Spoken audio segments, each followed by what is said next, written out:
Vocês estão desenvolvendo, não sei, essa questão de uma autoajuda guiada.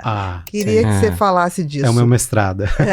Exatamente. Qual é o tema aí do mestrado que eu achei muito interessante? Vai ser numa forma, quer dizer, a tua proposta, né? A proposta, exato. Proposta. Ninguém está dizendo que está disponível. Vai ser na forma de um aplicativo? Como vai ser isso? Então, lá fora, quando a gente pensa no tratamento de autoajuda guiada, que ainda não está bem difundida no Brasil, mas lá fora já é bem mais falado, seria exatamente para pessoas que não têm condições financeiras ou não têm acesso ao especialista ou não precisaria, talvez, até de tanta gente envolvida no caso, porque são sintomas subclínicos, está bem no início do transtorno em si. Então, seria basicamente para ajudar essas pessoas num primeiro momento, né? Então, é um programa de 13 semanas, tem programas de 15, tem programas de 20 semanas, mas ele é muito mais curto, sempre acompanhado por um clínico, médico, ou psicólogo, ou nutricionista, ou algum outro clínico treinado. E ele vai ter ali um programa que vai ser conduzido, tá?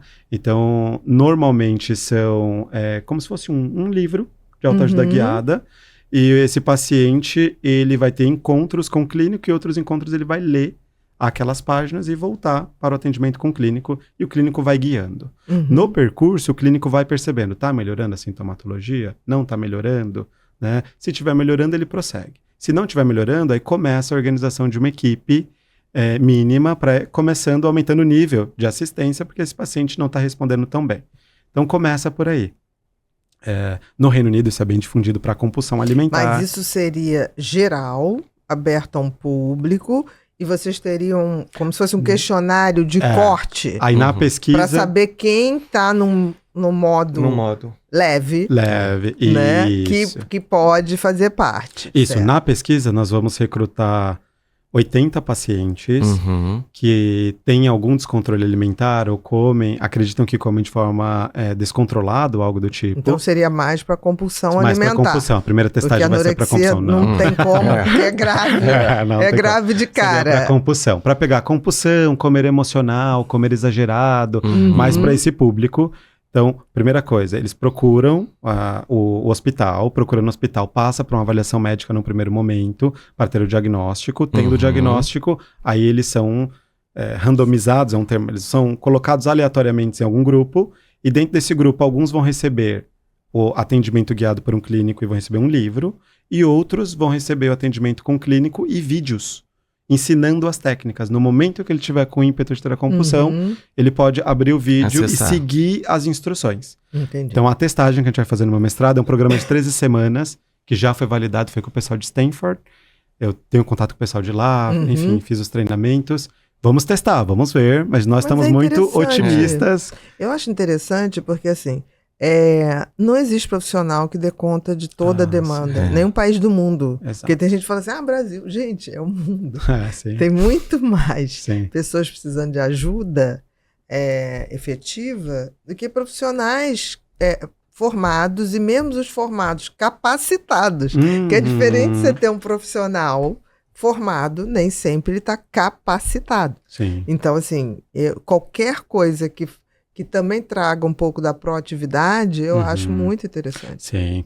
E aí, os resultados na pesquisa maiores foram com clínicos especialistas em transtornos alimentares, sendo guiado por um clínico, até porque transtornos alimentares, a gente está vendo o quanto que é sério. E precisa dessa equipe multidisciplinar, precisa todo mundo unido. Só que vão ter pacientes que têm um sintoma ou outro que muitas vezes não conseguem ser absorvidos em grandes centros, não conseguem já entrar numa equipe especializada porque tem poucos sintomas. Então, a ideia é a gente cuidar desse paciente para ele não se transformar, não ter o diagnóstico completo. Entende? Não ter essa evolução. É quase uma profilaxia. Exato. Né? Exato. De gravidade. Exato. Né? Assim, e por isso ele que entra na linha de suspeita. Isso, nós vamos acompanhando e o clínico ali ao lado, percebendo, sempre sendo guiado. Não é autoajuda pura. Tem estudos de autoajuda pura, mas a resposta é muito menor. Muito, muito, muito menor. Então, a autoajuda guiada ainda no Brasil, vamos ver como é que vai ser a aceitabilidade, não só dos pacientes, mas dos clínicos também, que os clínicos às vezes não são muito... São mais resistentes. São resistentes a tratamentos de autoajuda. Então, assim, mas aqui a autoajuda guiada, isso, né? Vai ter um clínico guiando. Sim. Aquele não que é aberto, não é uma coisa... Exato. Transforma sua vida em 13 semanas. Um não é essa guiando. coisa. Essa propaganda enganosa. Essa propaganda enganosa. Cure. Eu sempre 3 digo, semanas de você eu sempre digo, olha, quando promete essas coisas de cura, foge.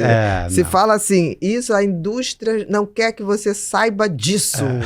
É também furada. Sabe? Porque aí vão descobrir que tem um leite que é dado por uma planta geneticamente modificada no Himalaia. E aí o suquinho daquela planta é capaz de vencer careca e não sei o quê. Faz tudo. É mentira, gente. Sim, porque o ser humano quer acreditar em soluções mágicas. Querem. Mas nós somos complexos demais. Exato. Para poder magia dar conta da gente, né? Por isso que esse seria, assim, o primeiro passo, até para essas pessoas já estarem sendo monitoradas e vistas para não piorarem. E se a gente perceber que não foi suficiente, aí sim, vamos montar o time, vamos ter uma equipe multidisciplinar, vamos organizando. Essa pessoa vai estar assistida, né? Então, eu acho que pensando em Brasil, seria uma forma de iniciar esse trabalho para as pessoas que não têm acesso a grandes centros. Então, por exemplo, a Ambulim tem lá em São Paulo. No Rio de Janeiro tem um programa de transtornos alimentares bem forte, que é o Gota, da UFRJ. Da UFRJ. Tem o Apolinário. José Apolinário, exatamente. Isso, José Apolinário. Foi um dos primeiros aí a trazer isso muito forte, né? Mônica Duchesne. Mônica Duchesne. Não, o Apolinário é maravilhoso. Sim. Maravilhoso. O conhecimento é o primeiro passo para a compreensão e a transformação. Nesse curso, vamos abordar tudo sobre o transtorno de personalidade borderline, desde os conceitos básicos, as causas e até os tratamentos mais avançados.